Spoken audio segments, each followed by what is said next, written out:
I think today was the perfect day to make this video because it has been exactly 1 year ago today where the Washington Commanders hired General Manager Adam Peters to come in and change this franchise for the better. In just 1 year, he did exactly that.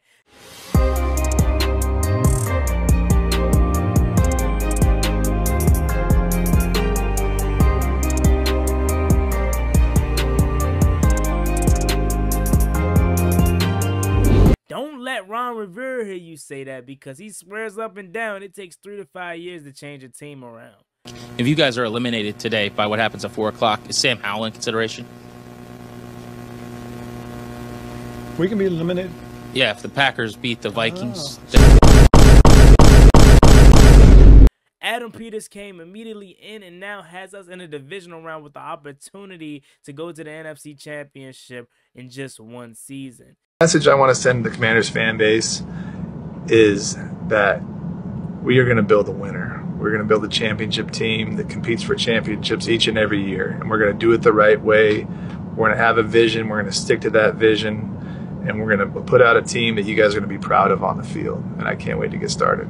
In today's video, we're going to talk about Micah Parsons, a potential commander in the future, because he loves talking about our boy JD5. He said that he has the Washington Commanders upsetting the Detroit Lions in the NFC divisional round. Let's talk about it. The way that we live is not for everybody. We're going to run and put our bodies on people in a violent manner. I love the way she move it, shake it all day. When she cry for him, the shawty is the winner. You can tell that shawty's You know what time it is. It's time to come out. I love the way she move it, shake it all day. You have picked an upset of Jayden Daniels and the Washington Commanders over the #1 seeded in the NFC, Detroit Lions. What is it about Jayden Daniels and what he's been able to do there that makes you confident that that can happen? And every moment, it just seems like he's never phased. So when I see that, it's just like I can't go against a guy like that. We only seen 2 guys in that league that's not phased like that when it matters the most, and that's Patrick Mahomes and that's Tom Brady. So when I see this guy that's just not phased, and every moment he just seems to shine the brightest, and he just puts those drives together to win those games, I just can't bet against a guy like that. So I can only imagine how ready he's going to be in this moment. And then what makes him so elite is just his ability to move with the ball. Like, just to scramble, get those extra yards, and he's not afraid to get hit. Yeah, let me tell you a little trade secret here in playoff football. I've been a #1 seed quite a few times playing for the Patriots. That divisional game, when you come off a bye week and you're playing a team that just won a road game in the playoffs and they're believing themselves, that is a hard game to win. If you look back, this is the 10-year anniversary where my Patriots had to come back on the Ravens twice. 2 10-point deficits in that game. We had to do that double throw Amendola to Edelman to win that game, and then we win the AFC Championship by 40 when we rout the Colts. Coming out of a bye week last year, the San Francisco 49ers I was part of, we had a bye week. We came out to a hot Green Bay team that punched us in the mouth. When you want that rest, that's great. You need that rest. Having that 1 seed is an advantage, but it is hard to, when a team is coming in your building and just won a game 6-7 days ago, these young guys got a lot of belief in them.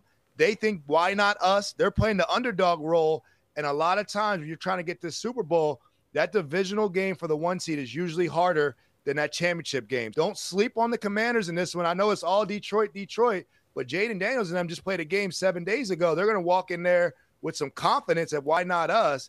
And the Lions got to generate some steam and generate it early, or you're going to be looking around at halftime, need a great speech to dig yourself out of a hole.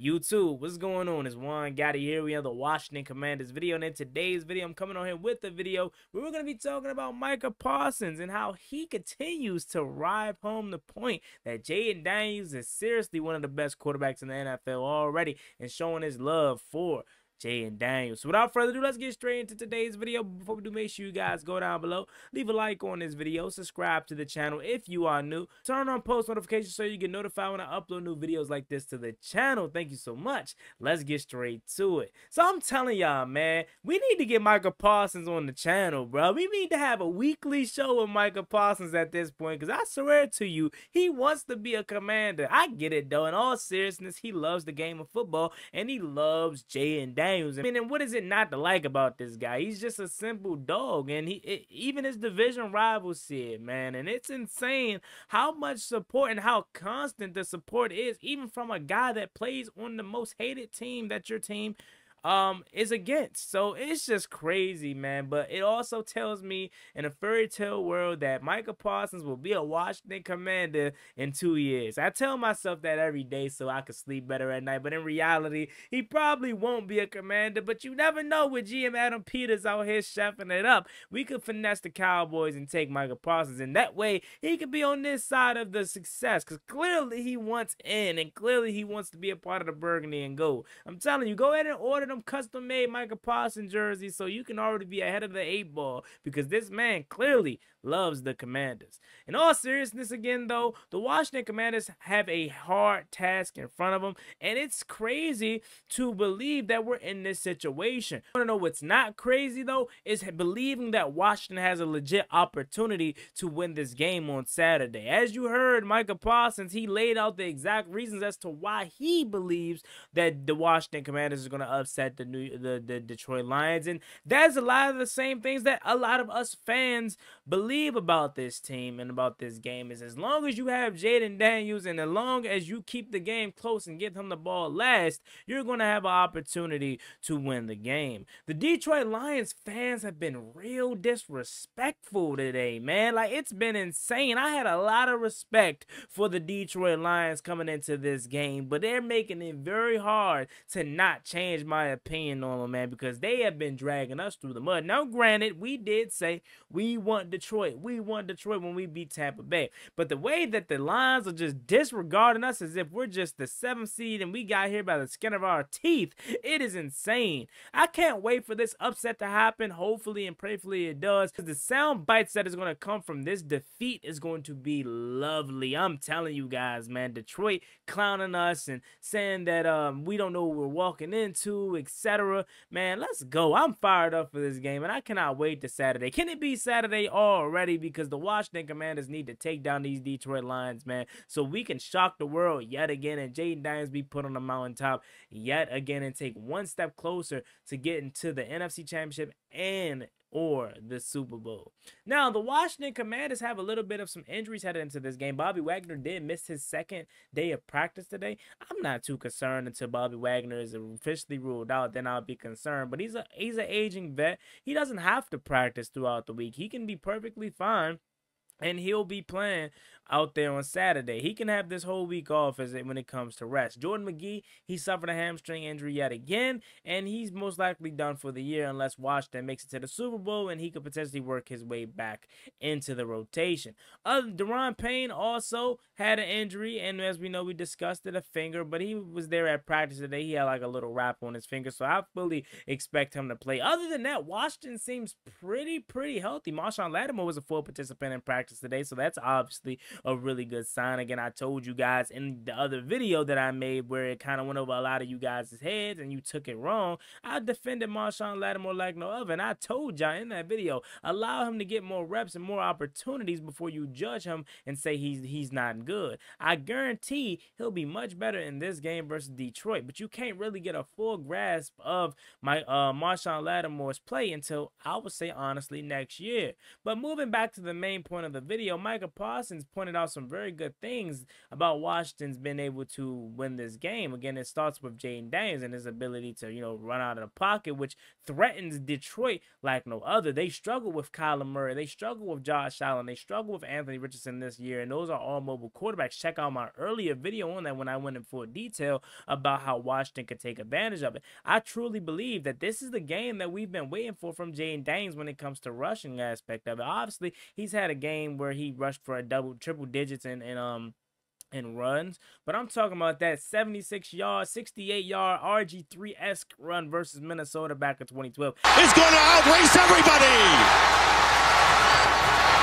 This is the perfect game, and this is the game where I can truly see it happening because Detroit is prone and known for giving it up to these running quarterbacks. And even if it's not a zone read, even if it's not a designed read option, he's scrambling around, and his playmaking ability is going to be put on full display on Saturday rather. As Josh Allen showed them in the regular season that, hey, even if you're not getting me on the ground through, when it comes to zone read or allowing me to run the ball zone read, I can scramble out this pocket right or left and find my guy Keon Cole, or in this case Washington, Terry McLaurin, De'Ami Brown wide open down the field. His ability to extend plays is going to be key for Washington's success on Saturday night. If he's able to push the pocket and extend plays out for 3, 4, 5 seconds and keep his eyes downfield and find an open receiver, it's going to be a long day for the Detroit Lions defense. Their defense is banged up as it is. They defense can't really get pressure on the quarterback. So as long as we don't allow Zadarius Smith and company to wreck the game,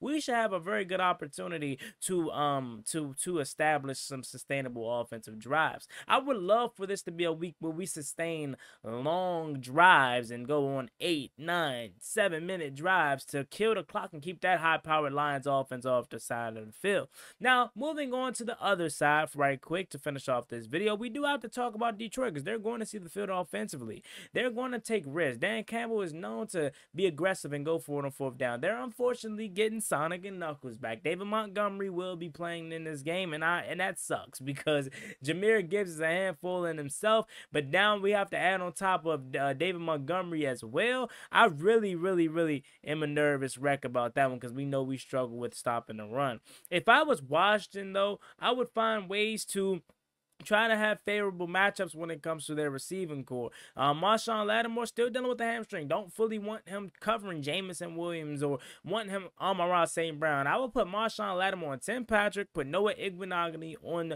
Jamison Williams, and put Mike Sanford on Amon-Ra St. Brown. I think that gives Washington the best opportunity to match up well against their receivers. As far as their backs and stopping the run, we're just going to have hope and pray. Deron Payne, Jonathan Allen, Sheldon Day, all those guys in the middle can stop the run. But they're a very good boundary run team as well. They bounce out the side, hit you. They can hit you with stretches, toss, outside runs with Jahmyr Gibbs. And at that point, man, if they do that on a consistent basis, as we know we struggle with that all season long. You call yourself a loyal Washington Commanders fan? Well, I want to put that to the test. Can you name this Commanders player by their voice? To come out with a win.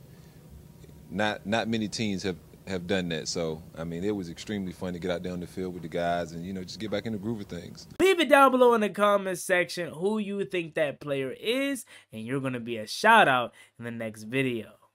If they do that, oh, it could get ugly for us, honestly, man. Again, this Jahmyr Gibbs guy is insanely good. But that doesn't mean Washington cannot win. And I'm going into this game with full-fledged confidence that Washington will win this game and have a good opportunity and chance to win this game. We're going in with no expectation. We're going in with house money. What else do we have to play for but play free and play our game? Shout out to Micah Parsons as he continues to predict Washington to upset teams and beat teams and do this in the third, led by Jaden Daniels, and I love it, man. Continue to say that and continue to potentially be our good luck charm, man. Keep rooting for us, Micah Parsons. I promise you'll be in the burgundy and gold in no less than 2 years. So with that being said, let me know what you guys thought of this video in the comment section down below. As always, me and boy Juan Gotti. Like, comment, and subscribe to the channel. We're on the road to 9,000 subscribers. I would greatly appreciate it if you haven't reached that goal as soon as possible. Thank you so much. I'll see y'all later. I'm out. Peace.